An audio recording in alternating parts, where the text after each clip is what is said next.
Your money is not safe, it's not secure if you're investing the way that you've been told. In this video, I'm going to break down exactly why that is the case. We're going to look at the stock market, we're going to look at the bond market, and I'm going to show you what the big giants are talking about. All here today. You came here for the truth, so let me unveil that for you.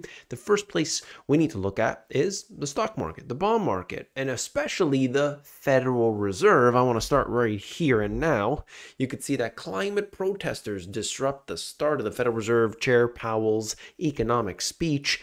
Interesting, they should be trying to disrupt the fact that they're printing money, instead doing it for another purpose. I wish that they would say, hey, by the way, while we're here, why exactly do you print trillions of dollars devaluing the currency of the people? Okay, next topic. You can look at this.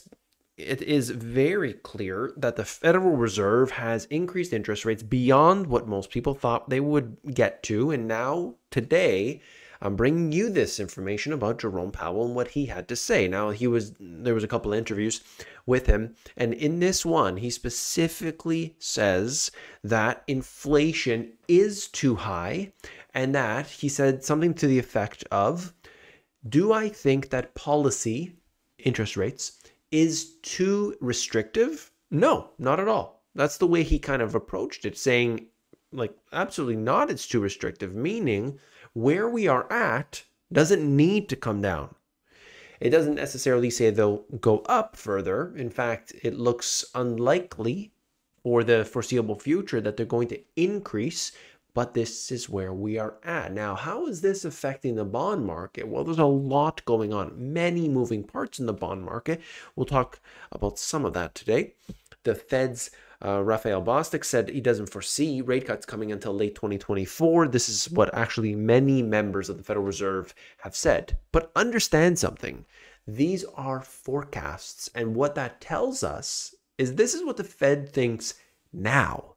But in between now and late 2024, do you think there's going to be a recession? And of course, if there is a recession, wouldn't they be taking some actions? That's right. It all depends on where we go from now until that point. So let's keep an eye on it, right? So as of now, that projection doesn't mean anything. Really doesn't. 10-year Treasury yield rises to 5%. It's the highest level for the key rate in 16 years. Why is the 10-year the one that everybody watches? That's because it's directly correlated to this. 30-year fixed mortgage rate just hit 8% for the first time since the year 2000 as Treasury yields soar 8% on mortgage rates. You could see what's going on right now. So you look at the 10-year and then compare that to what's going on with mortgages. These are directly linked. And so, of course, when you have mortgages at this high, people are borrowing at this high, you see all the data piling up. It's very clear that sales have slowed down of real estate. You know, one thing after another, everything has basically slowed. And so they have actively been trying to stop inflation from rising. And in some cases, they have done that. Overall, though, with the asset prices, they have not been able to challenge that. And I don't even think that they're actively trying to reduce that at all. I mean, that's pretty clear. If they wanted to, they would have to bring interest rates up higher. Inflation is out of control despite where they've put the rates at, and you have a political circus that I see. We are looking at these politicians talking about nonsense, nothing that would actually help you. Any of their measures, any of their discussions, none of it would benefit you. And that's the craziest part. It's like, I know there are things that need to be fixed, or things that need to be resolved, this has to be handled, but when is it about me? When's it about you? And it seems like today we run into this theme, a common theme, in which you and I don't seem to be the focus of this story, but it should be. And that's what I intend to do here on this channel. I am looking out for you, and I think it's really important that we should pay attention closely to the developments as they come along. General uncertainty and poor consumer sentiment overall, these are the type of things that you get when an economy is going down the tubes. Doesn't it seem like that? Everywhere around you, people are treating each other poorly. I mean, we just have this, you can feel it. The tension, is so thick, you can cut it with a knife when you go out there. People are driving, they've got road rage. If you're walking on the street, people will bump into you. All these nobody holds the door open. That's the type of thing that happens in these last eras last years of an empire. But that empire has been molded and lines have been blurred. But we're talking about the West. Things have changed. And I believe not for the benefit of the people. What's going on in the stock market? Let me tell you something. The trusted 60-40 investing strategy has had its worst year in generations. And that is a fact. And yet, this is what many people have considered to be the best thing to do, to be conservative, the best thing to do in order to be able to stave off any downturns. And look at what happened. Now, of course, this is when you talk about it as an investor. But if you were to buy, for instance, today, if you were to buy a short-term debt instrument, you would likely get a good return. But what has happened with a lot of these companies, and investors too, they bought into things years ago when interest rates were super low that were giving them almost no yield. They were getting almost nothing of it. And they were fine with that because that was better than nothing or the negative yield that others were giving. However, time has passed. Those same things that they bought, the value of them have dropped. And so they're stuck with all this debt and they don't know what to do with it. And that's creating an issue, a big issue inside the bond market today, where you have the short-term debt. You can get something like, let's say a year. You can hold on to something for 1 year and get 5%, 6%, depending on the company, depending on the type of instrument. And it seems like just yesterday, but we were looking at things that were 10 years and you were getting a negative return in some cases. Have the tables turned. So this means that you cannot continue with the same strategies that you've been told. Even the giants, we're going to talk about big giants in a second.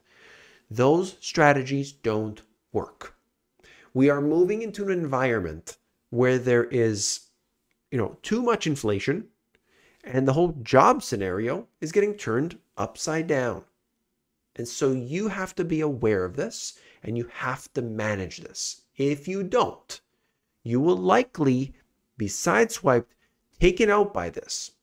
Not only do you have to do very well just to be able to afford the new world that we're coming into, but your family members, your friends, the people around you, they're going to know that you've been able to sustain yourself. And guess whose door they're coming on and knocking? Are you going to be able to support those people too? This is a challenge. This is a big one. And I think we need abundance because there's going to be a lot of people that need your help. You have to be there to help them as best you can. Or you got to be able to hide, okay? Because they're going to come and knocking.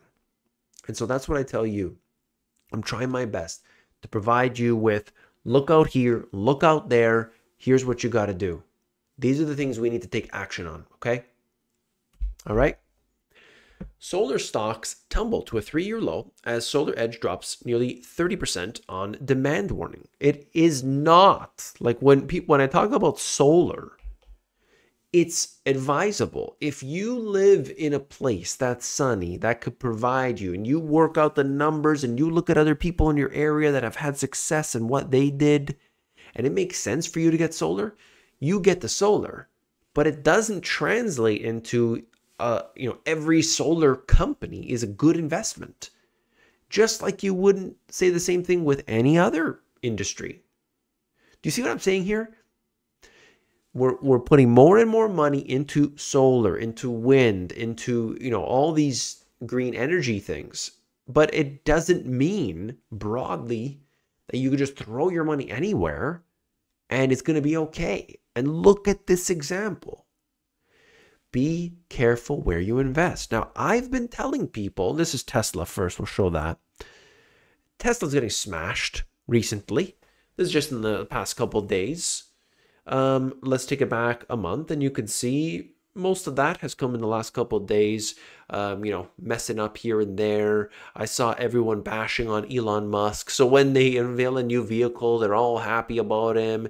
And then he takes over Twitter and everybody's so sad about him. And then he says something on an earnings call, makes the stock go down. And the guys who have invested way too much money in one stock get real upset. You don't do that. You don't invest all of your money into one stock. Then you're going to be upset, and then you go on YouTube and make videos about it crying. That's how the markets work. You got to be prepared to take the losses just like you're going to be prepared to take the wins. But people aren't used to that. Do you notice that? They're not used to taking the losses because they've been accustomed to quantitative easing. But we're not in those days anymore, at least not yet. We'll get there, don't worry. Look at the last year. It's basically flat for a year. And then you go back 5 years. Obviously, there was a huge run up from 2019 into that moment in time in which 2021, and we pretty much from 2021 and on, it's been around these levels. There's been stock splits. There's been all these kind of things. This is Cameco. Cameco is the largest uranium company in the world. I only show this just to show uranium, but I've been talking about uranium for years, saying, everybody, look at uranium, look at what the governments are doing. They are investing a lot of money into uranium. And certainly there's the Sprott ETF, the physical uranium, lots of things. Look at that. That's the past year. And just pulling it back around when I was talking about it, let's say this time frame here, 2020. Look at this, 13, 14, 15. Okay. Why? Simply because the governments are pumping money into it. Uranium has performed extremely well. Now, we're going to talk about giants. Not Andre the Giant, but another type of giant, unless you want to talk about Andre the Giant. Sell signs are popping up all over the stock market. Yes, we've heard these before, but does it necessarily translate into a stock market that plummets? And the answer is no. Okay? There are so many factors. The number one thing is liquidity.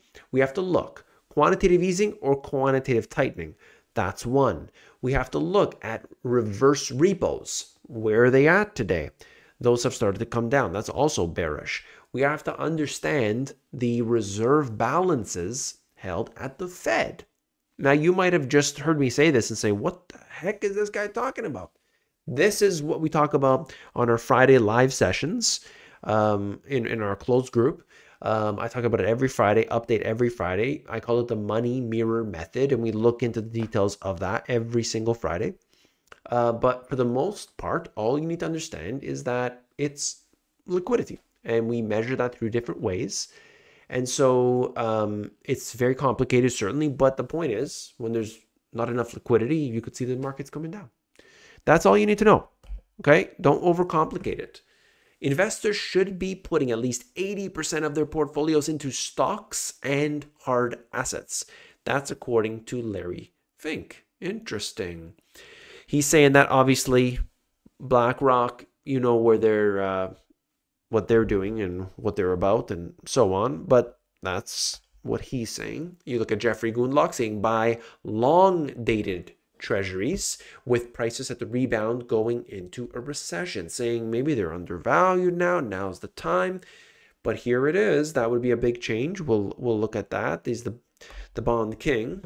Steve Eisman, if you remember him from the movie, character was played by Steve Carell in the movie The Big Short.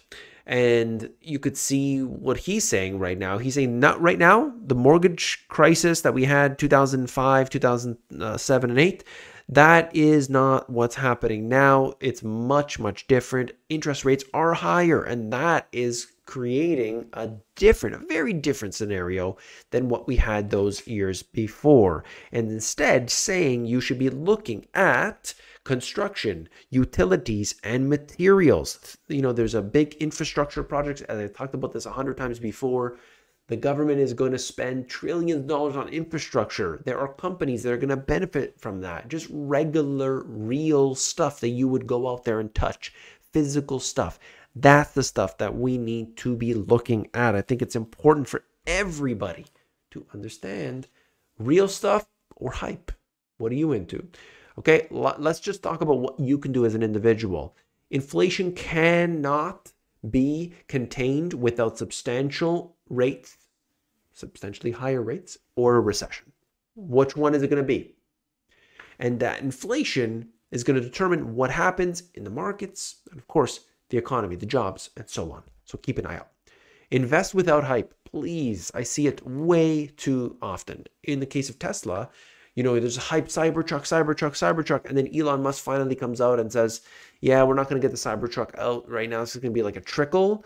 And that made all the little babies get real upset. You can't do that.